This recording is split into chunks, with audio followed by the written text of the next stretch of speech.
Public ಟೈಮ್ಸ್ಗೆ ಸ್ವಾಗತ. ನಾನು ಕೂಡ ನಿರೀಕ್ಷೆಯಲ್ಲಿದ್ದೀನಿ. ಆ ಒಂದು ನಿರೀಕ್ಷೆಯಲ್ಲಿ ನಾವು ಕೂಡ ಹೊಸ ವರ್ಷ ಏನೋ ಒಂದು ಸಂತೋಷದ ಸುದ್ದಿ ಬರುತ್ತೆ ಅನ್ನೋ ಒಂದು ಆಶಾದಾಯಕವಾಗಿ ನಾವು ಕಾಯ್ತಾ ಇದ್ದೀವಿ. ಸರ್, ಇವತ್ತು ಫೋಟೋ ಶೂಟ್ ಮಾಡೋ ಅಗತ್ಯ ಏನು ಅನ್ನೋದ್ರ ಬಗ್ಗೆ ಚರ್ಚೆ ನಡೀತಿದೆ. ವಿಧಾನಸಭೆ ಏನು ಅಂತ್ಯ ಆಗ್ತಿಲ್ಲ, ನಾಳೆ ಎಲೆಕ್ಷನ್ಗೆ ಹೋಗ್ತಿಲ್ಲ. ಈಗ ಸಿಎಂ ಬದಲಾಗ್ತಾರೆ ಅನ್ನೋಂಥ ಚರ್ಚೆ, ಇಲ್ಲ ಸ್ಪೀಕರ್ ಬದಲಾಗ್ತಾರೆ ಅಂತೀರಿ, ಸಂಪುಟ ಪುನರ್ರಚನೆ ಆಗುತ್ತೆ, ಸೆಷನ್ ಮುಗಿತಿದ್ದಂಗೆ ಏನೇನೋ ಚರ್ಚೆಗಳು ನಡೀತಾ ಇದೆ. ನೀವೇನು ಹೇಳ್ತೀರಿ ಸರ್? ನೋಡಿ, ಎಲ್ಲ ಹೂವಾಕುವಾಗಳು ಹೀಗೆ ಇರೋದಕ್ಕೆ ಸರ್ಕಾರ ಆಗಿ 3 ವರ್ಷ ಆಯಿತು.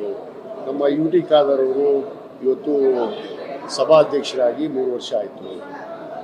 ಒಂದು ಎಲ್ಲ ಶಾಸಕರ ಜೊತೆಗೆ ಒಂದು ಫೋಟೋ ಸೆಷನ್ನನ್ನು ಇವತ್ತು ಏರ್ಪಡಿಸಿದ್ದಾರೆ.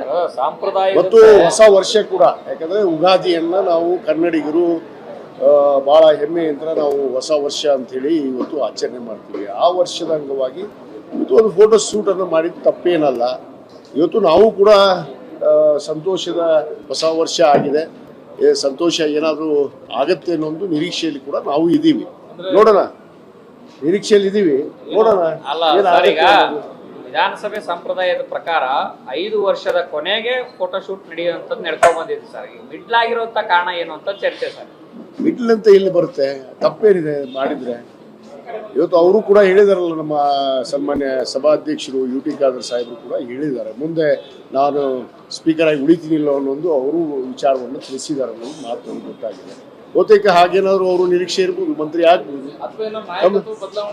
ಅಲ್ಲ, ಅದ್ರ ಬಗ್ಗೆ ನಾವು ದೊಡ್ಡವರಲ್ಲ. ಯಾಕಂದ್ರೆ ನಾನು ಕೂಡ ನಿರೀಕ್ಷೆಯಲ್ಲಿದ್ದೀನಿ.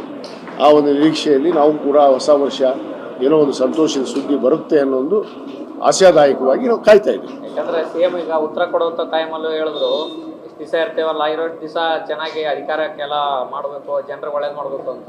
ಅಲ್ಲ, ಖಂಡಿತವಾಗಿಲ್ಲ. ಅಧಿಕಾರ ಶಾಶ್ವತ ಅಲ್ಲ, ಕುರ್ಚಿ ಶಾಶ್ವತ ಅಲ್ಲ, ಯಾವುದು ಕೂಡ ಶಾಶ್ವತ ಅಲ್ಲ ಅನ್ನೋ ರೀತಿಯಲ್ಲಿ ಅವರು ಹೇಳಿದ್ದಾರೆ. ಅಧಿಕಾರ ಎಷ್ಟು ದಿವಸದ್ದು? ಅಧಿಕಾರ ಜನ ಕೊಟ್ಟಿದ್ದು ಒಂದು ಆದೇಶದ ಮೇಲೆ ನಾವು ಎಷ್ಟು ವರ್ಷ ಇರ್ತೀವಿ ಅನ್ನೋದು ಮುಖ್ಯವಾಗಿದೆ. ಅವರು ಇವತ್ತು ಆ ನಿಟ್ಟಿನಲ್ಲಿ ಇವತ್ತು ನಮ್ಮ ಮಾನ್ಯ ಮುಖ್ಯಮಂತ್ರಿಗಳು ಹೇಳಿದ್ದಾರೆ. ನಾವು ಕೂಡ ಈ ಹೊಸ ವರ್ಷದ ಶುಭಾಶಯಗಳನ್ನು ನಾನು ಎಲ್ಲರಿಗೂ ಈ ಸಂದರ್ಭದಲ್ಲಿ ಕೋರ್ತಾ ಇವತ್ತು ಹೊಸ ಒಂದು ನಿರೀಕ್ಷೆಯಲ್ಲಿ ನಾವು ಕೂಡ ಕಾಯ್ತಾ ಇದ್ದೀವಿ. ಕಾಯ್ದಿದೆ, ಬರುತ್ತೆ, ಖಂಡಿತವಾಗಿ ಬರುತ್ತೆ.